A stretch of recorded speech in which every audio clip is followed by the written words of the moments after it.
Animals breaking the fourth wall of the Truman Show, revealing the spiritual core of animals, suddenly losing their fear and asking for help. Or other rabbit holes like the concepts of omens and Herod Agrippa seeing a very specific owl right before he died, and he knew seeing this owl meant that he was going to die, and he did, exactly when he said he would. There are many legends of omens like this about seeing a certain type of bird or other animal at a certain time or place and it being an omen to doom. Sometimes it can even be a good thing. I wonder if this ties into the emergence of the new and final pope with the Pope prophecy also at the exact same time of the dire wolf re-emerging, and how the wolf is the ultimate form of apostasy, possible false prophet tie-in. Or the weird mystery of the Encoded story about Elijah and the bears, which I'll come back to in a minute. Two bears just supernaturally coming out of the woods and deboing a crowd of people. I just did a video about the spiritual nature of animals and weird things like this. This is just deeper into it. Kind of like gators showing up to ring the doorbell of your house, and then lying in wait for you. Animal group names are interesting, by the way, like a group of ravens or crows being called a murder. A group of gators is actually called a congregation. Maybe they just wanted you to go to church. Reptilian demon church where you're going to be there. Or this other manipulation you may have seen on here about how they just beg for help, supposedly mimicking a human, waving human-like hands in the water like you're about to save somebody from drowning. Reptilian manipulation. Also, a group of salamanders is called a congress, and it's specifically for the purposes of breeding. Good old demon breeding grounds and demon metaphors hidden right into the words. Good glimpse on politics as a whole, and who really runs the matrix. The spiritual theme of reptilians leading the world astray. Also, a group of rhinos is called a crash, well, because ultimate crash out mode, obviously. And a group of lemurs is called a conspiracy. Kind of like talking snakes, which again I covered in my last video, but I'd like to add on a few points. This quote here about a snake speaking in the voice of a man, as well as this verse from the book of Jubilees about all animals speaking to each other with one original language, like I said, but there's a verse for that. Also weird is the animal behavior of late, as the simulation in the Matrix get ready to shut down probably. Also, I saw a pack of bucks. There was about 7 bucks, fully antlered, fully horned bucks all together, which is very rare. And then I see on TikTok other people have seen this as well. Weird, especially in light of the Obama movie and the deer and the bucks. Leave the world behind, huh? Also, deeper into Adam naming the animals, how did he even know to do that? Speaking of programming, think about the mental quantum computer programming Adam was created with for him to even be able to have this ability to just invent words or have words to know about, to build and create with this language to even name all the animals.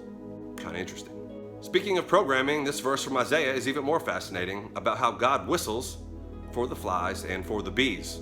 Another mystical sound weapon, God whistling and having the power to send these armies of bees, locusts, insects, flies, really whatever he wants. You see lower versions of this through shamans, witch doctors, and even through fiction of supernatural items like a whistle, the ability to control animals. Also, if you follow me and you see the bee symbol, just click on the video. I'm cooking it up right now. It's the ultimate rabbit hole. Further into the Mandela effect about the wolf will lay with the lamb instead of the lion lay with the lamb. I bet you don't remember the verse saying this, about how the leopard will lie with the goat. Or it does say the calf and the lion will eat straw together. It also says the cow will feed with the bear. Do you remember any of those? Also, one cool thing I do remember, it says that infants or babies will stick their hands right into the nests and dens of the vipers and snakes, and instead of attacking them, they'll just be like, "What's up, bro?" Back to the bears. Did Elisha curse them in the name of Yahweh and summon bears to kill a group of children? Well, if you look at the Hebrew word, it wasn't actually children. The same phrase is used to describe King Solomon when he's in his 20s. And also, if you pay attention to details, unless you're toxically trying to insult God, you'll see there was a group of 42 of them. This isn't just random 42 unsupervised, unparented children that happen to be chasing a prophet and harassing him. These are at minimum teenagers, gangsters, all pursuing an old man, 42 of them at least. And really, they're mocking the Lord, saying, "Go up, baldy." The reason Elisha is bald at all is because he shaved his head in sackcloth as a form of mourning for losing his mentor Elijah, who had just gone up in the fiery chariot. Which is exactly what these rambunctious gang is mocking him for, saying, "Go up, baldy, go up.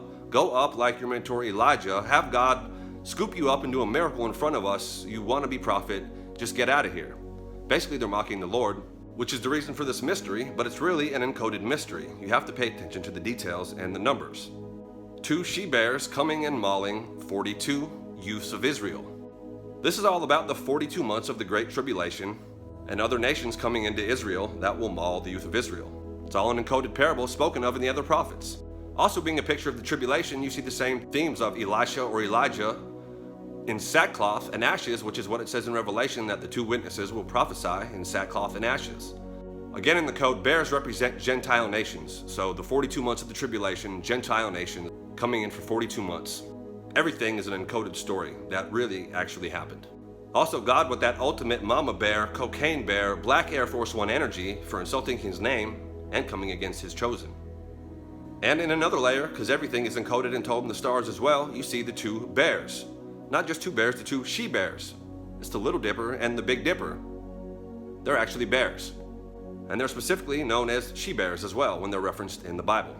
And also with this constant redefining over time into occultic things and toxic things, this is where the original sun wheel supposedly came from, was watching the North Star following the Dipper as the planetarium dome turns around us. The beginning and end always reflects itself. At Babel, you see one of the judgments, and one of the apocryphal books, is that some of the beings were turned into cryptids basically. Mixtures of animals or certain animal-like beings. Even the origin of mermaid and sirens having to do with this. Also, you see the Anunnaki were doing this genetic mixing of humans and animals. That is starting to come back around now at the end of time.